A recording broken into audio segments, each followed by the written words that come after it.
காக்கா முட்டை படத்தோட ரிலீஸ்க்கு முன்னாடியே எங்களுக்கு ரொம்ப பெரிய பெருமையை இன்னும் கூட சேர்த்து கொண்டு இருக்கிற ஒரு படம்.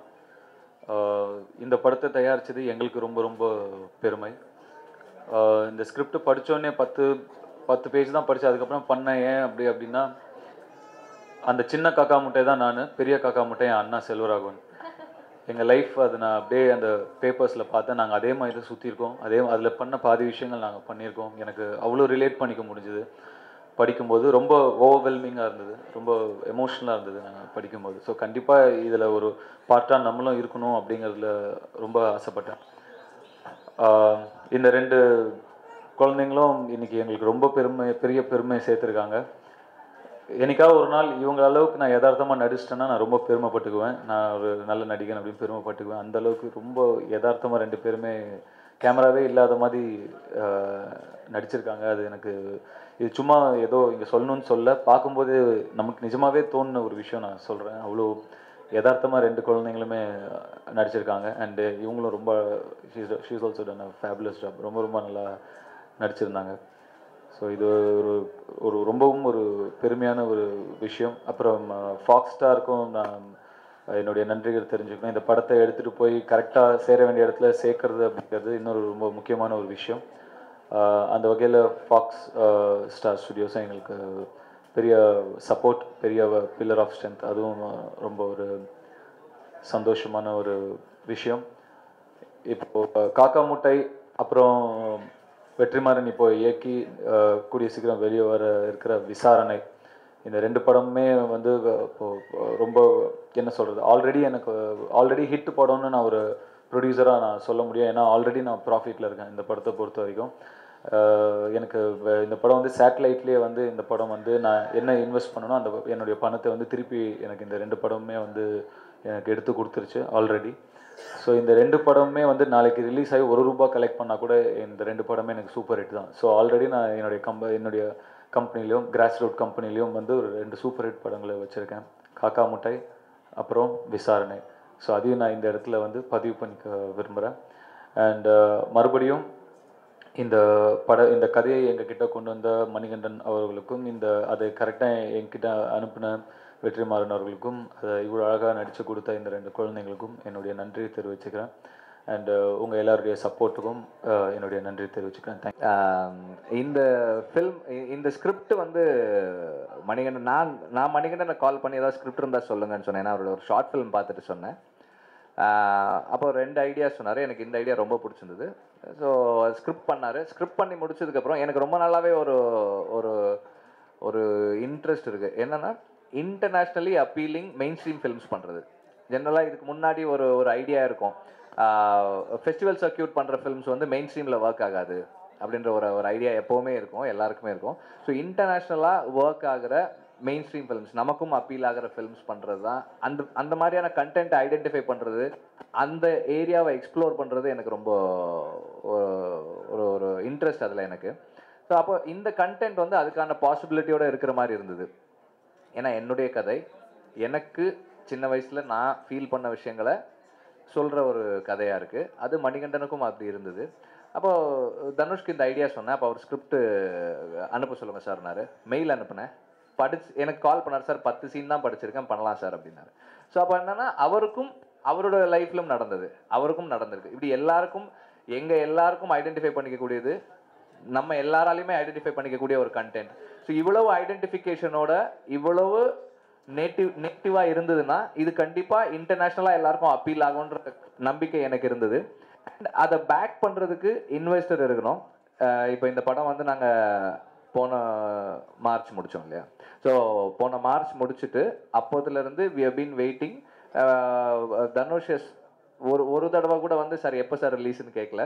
He is just let the film do its festival rounds. நம்ம கிட்டத்தட்ட ஒரு 1.5 years ஃபெஸ்டிவல் மார்க்கெட் எக்ஸ்ப்ளோர் பண்ணியிருக்கோம். அங்கே இன்டர்நேஷ்னலாக ஃபிலிம்ஸ் வந்து நிறைய மார்க்கெட் பண்ணியிருக்காங்க ஃபிலிம்ஸை. அண்ட் இவ்வளவு டைம் அண்ட் ஸ்பேஸ் கொடுத்து இந்த படம் க்ரோ ஆகிறதுக்கு, இன்டர்நேஷ்னல் சர்க்கியூட்டில் க்ரோ ஆகிறதுக்கு டைம் கொடுக்கறது வந்து எல்லா இன்வெஸ்டர்ஸ்க்கும் எல்லா ப்ரொடியூசர்ஸ்க்கும் மனசு இருக்காது. அந்த மாதிரியான ஒரு ப்ரொடியூசராக இந்த படத்தில் தனுஷ் ரோல் எடுத்திருக்காரு. அண்ட் தென் இந்த படத்தை வந்து நம்ம இங்கே மட்டுமே எக்ஸ்ப்ளாய்ட் பண்ணுறதுன்னா நிறைய நல்லா பெருசாக ஒரு 1.5 வருஷத்துக்கு முன்னாடியே எக்ஸ்ப்ளாய்ட் பண்ணியிருக்கலாம். பட் இதை இன்டர்நேஷ்னலாக எடுத்துகிட்டு போகணுன்ற இன்ட்ரெஸ்ட் இருந்ததால் ஃபாக்ஸ்க்கு படத்தை காமிச்சோம். They like it. Fox Star they came in to the picture. அவங்க இப்போ லாஸ்ட் 1 இயராக வந்து இப்போ எங்களை விட இந்த படம் மணிகண்டனை விட இந்த படத்தில் வந்து அவங்க அதிகமாக ஒர்க் பண்ணிட்டு இருக்காங்க. படம் முடிக்கிற வரைக்கும் நாங்கள் ஒர்க் பண்ணோம். படம் முடிச்சதுக்கப்புறம் ஃபாக்ஸ் ஒர்க் பண்ணிட்டு இருக்காங்க. நாங்கள் ரிலாக்ஸாக இருக்கோம். இப்போ நாங்கள் கெஸ்ட் மாதிரி தான் வந்திருக்கோம் இந்த ஈவெண்ட்டு கூட. நாங்கள் எதுவுமே பண்ணல, கெஸ்ட் மாதிரி அப்படி வந்தோம். இதில் இப்போ பார்ட்டிசிபேட் பண்ணிட்டு போகிறோம். So they taking care of the marketing so well. அவங்களோட ஸ்ட்ராட்டஜிஸ் எல்லாமே கற்றுக்கிறதுக்கு நிறைய கற்றுக்கிறதுக்கு இருக்குது இதில். அண்டு எல்லாத்தையும் தாண்டி இந்த படத்தை பார்க்கும்போது எனக்கு அந்த அந்த லைஃப், அந்த பசங்களோட லைஃப்பில் அவங்க கூட இருந்து பார்த்த ஒரு ஃபீலிங் தான் இருந்தது. இது எங்கேயுமே வந்து பசங்க எனாக்ட் பண்ணியிருக்காங்க நடிச்சிருக்க மாதிரியோ அல்லது அவங்களுக்கு டயலாக்ஸ் கொடுத்து பேச வச்சுருக்காங்கன்ற மாதிரியோ இல்லை. எல்லாருமே அப்படி தான் பண்ணியிருக்காங்க இந்த படத்தில். அத்தனை பேருமே அப்படி தான் இருக்காங்க. அண்ட் இந்த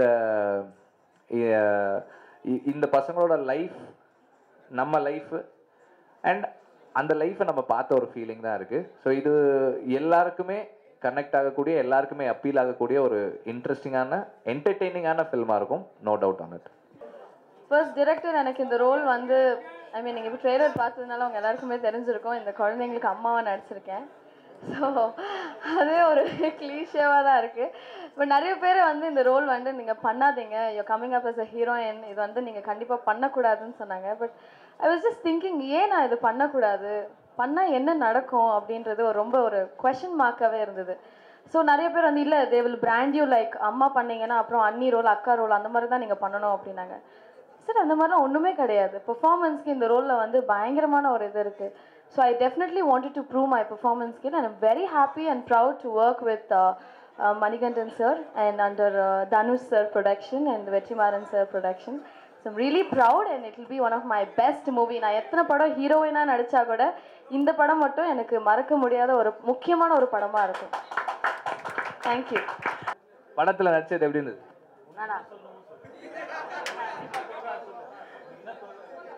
படத்தில் நடிச்சு சந்தோஷமாக தான் இருக்குது. எனக்கு இதை போல் சான்ஸ் வரணும் எதிரே பார்க்கல, வந்தது ரொம்ப சந்தோஷமாக இருக்குது. போதும், இதா இன்னும் நிறைய படங்க வரணும்னு நான் ஆசைப்பட்றேன். விக்னேஷ் 2 வார்த்தை பேசினாலும் நச்சுன்னு பேசிட்டப்பா. ரமேஷ் நீ சொல்லுக்கண்ணா, எப்படி இருந்ததுப்பா படத்தில் நடிச்ச எக்ஸ்பீரியன்ஸ்? எனக்கு ரொம்ப ரொம்ப நல்லா இருந்துச்சு, ஜாலியாக கூட இருந்துச்சு. அவர் திட்டினாரா உன்ன நடிக்கும் போது? திட்டலையா? தனுஷ் அண்ணாவெல்லாம் இல்லைன்னு சொன்னடா, இல்லையே. ரமேஷ், விக்னேஷ் உங்களுக்கு ரொம்ப பிடிச்ச ஆக்டர் யாரு? எனக்கு தனுஷ் தாத்தா பிடிக்கும். ஓகே, அவரை நேர்ல பார்க்கும்போது எப்படி இருந்துச்சு? ஜாலியா இருந்துச்சா? நானடா பார்த்துன்னு நினைக்கிறேன். ஐயோ பா. Okay okay okay okay. அவர் நீங்க நடிச்சதை பார்த்து என்ன சொன்னாரு? யாரு? தனுஷ் அண்ணா. அவரா? சூப்பரா நடிக்கிற, என்னடா ஏரோப்ளேன் வேற போற. ஓ அப்பா கூட ஏரோப்ளேன் தானப்பா. Okay, all right. இந்த பசங்களை ரெஃபரன்ஸுக்காக எடுத்தது தான். ஆனால் ஃபைனலாக இவங்களே நடிப்பாங்கன்றது நினைக்கல நான். அந்த படத்தோட ஸ்டோரி லைனும் அவங்களோட ரியல் லைஃப்பும் ஏதோ ஒரு விதத்தில் ஸ்ட்ரெயிட்டாக கனெக்ட் ஆகிருக்கு. இப்போ அவங்க ரீச் ஆகிருக்க இடத்த பற்றி இப்போ உங்களுக்கே தெரியும். நேஷ்னல் அவார்டு மட்டும் இல்லை, லாஸ் ஏஞ்சல்ஸில் பெஸ்ட் ஆக்டர்ஸ் அவார்டு வாங்கியிருக்காங்க. அது அந்த அவார்டோட லெவலோ அதோட ஸ்ட்ரென்த்தோ கூட அவங்களுக்கு தெரியாது. அவங்க ஏதோ அவார்டு வாங்கியிருக்கோம், அவ்வளோதான் அவங்களோட இது இருக்கும். நான் ஃபஸ்ட் டைம் இவனுக்கு ஃபோன் பண்ணி, டேய் உனக்கு நேஷ்னல் அவார்டு வந்திருக்கடான்னு சொன்னேன். என்ன பண்ண அப்படின்னு சொன்னான். டேய் உனக்கு நேஷ்னல் அவார்டு வந்திருக்குடா அப்படின்னு. சரிண்ணா, ஃப்ளைட்டில் போகலான்டா. ஃப்ளைட்லையா? எப்போண்ணா போகலாம்? இன்னுமே அவன் அந்த ஃப்ளைட்டில் போகிறது தான் நினச்சி ஒரு மாதிரி எக்ஸைட் ஆகிருக்கானே ஒழிய அங்கே போய் என்ன வாங்க போகிறோம் அந்த அவார்டோட லெவல்லாம் தெரியல. அந்தளவுக்கு ரொம்ப இன்னசென்ட்டு. ஆனால் அவங்களோட பெர்ஃபார்மன்ஸ் லெவலில் நீங்கள் படம் பார்த்த பிறகு தெரியும். படமும் பசங்களும் கண்டிப்பாக அவங்க மனசை வந்து வீட்டுக்கு எடுத்துகிட்டு போயிடுவாங்க. காக்கா மூட்டை திரைக்கதையை எழுதும்போது எல்லாருக்கும் பிடிச்ச படமாக எடுக்கணும் அப்படின்ற ஒரு ஆசை இருந்தது. இப்போ அது ஒரு இவ்வளோ கண்ட்ரீஸில் அஃபிஷியல் செலெக்ஷன் ஆகிருக்கிறத நினைக்கும் போது ரொம்ப சந்தோஷமாக இருக்குது. இப்போது நிறையா பேசுகிறது தோணினாலும் ஃபஸ்ட்டு நான் 2 முக்கியமான விஷயங்களை பேசுகிறேன். ப்ரொடியூசர்ஸ் அப்படின்னு பேசுகிறப்போ ஃபஸ்ட்டு படம் எல்லாத்துக்கும் ப்ரொடியூசர்ஸ் எப்படியாவது கிடச்சிடும். ஆனால் உனக்கு பிடிச்ச மாதிரி எடு, உனக்கு என்ன பிடிச்சிருக்கோ அந்த மாதிரி எடு, உங்களுக்கு இது ஓகேனா ஓகே தான். இந்த மாதிரி வேர்ட்ஸ்லாம் ப்ரொடியூசர்ஸ் கிட்ட கேட்குறது ரொம்ப கஷ்டம். ஏன்னா அவங்க எந்த ப்ரொடியூசர்ஸுமே எப்படி இருப்பாங்க நான் வெளிப்படையாக பேச தேவையில்லை. வெற்றிமாறன் சாரும் தனுஷ் சாரும் எனக்கு கொடுத்த ஃப்ரீடமுக்கு தான் நான் நன்றி சொல்கிறேன். ஏன்னா அவங்க அந்த ஃப்ரீடம் கொடுக்கலைன்னா மனசில் இருக்கிற படத்தை அப்படியே வெளிப்படையாக ஒரு 100% ஸ்க்ரீனுக்கு கொண்டு வர முடியாது. அந்த மாதிரி வாய்ப்பு எந்த ப்ரொடியூசர் கொடுக்கறதுன்றது டைரக்டர்ஸ் கொடுக்கறது ரொம்ப ரேர். அந்த விதத்தில் நான் ரொம்ப அவங்களுக்கு நன்றி சொல்லணும். அடுத்து ஃபாக்ஸ் ஸ்டார் ஸ்டுடியோஸ் ஒரு காக்கா முட்டை மாதிரி படங்களுக்கு அவங்க கொடுக்குற இப்போ கொடுக்குற இந்த இப்போ மீடியாவில் கொடுக்குற அவங்களோட இம்பார்ட்டன்ஸ், அவங்க ஸ்ப்ரெட் பண்ணுற நியூஸ்லாம் வந்து நினச்சி பார்க்கும்போது இது சரியான இடத்துல போய் சேர்ந்துருக்குன்ற மாதிரி தான் எனக்கு தோணுது. நிறையா பேசணும்னு தோணுது, ஆனால் இப்போதைக்கு இது போதும்னு நினைக்கிறேன். தேங்க்யூ.